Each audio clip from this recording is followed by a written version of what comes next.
కనులు వేరు చూపులు ఒకటే, తలలు వేరు తలపులు ఒకటే, పంచుకున్న ప్రాణం ఒకటే. ఎదలు వేరు స్పందన ఒకటే, పెదవిలోని ప్రార్థన ఒకటే, ఒకరికన్నా ఇష్టం ఒకరే.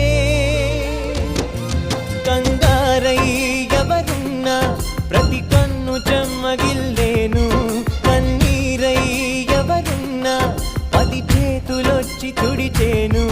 సమభావం అన్నది సంసారం అయినది, మా ఇల్లు మమతాలయం, కవిలేని కవితాలయం. అందమైన కలల కుటీరం, అమృతాలు కురిసే తీరం, మా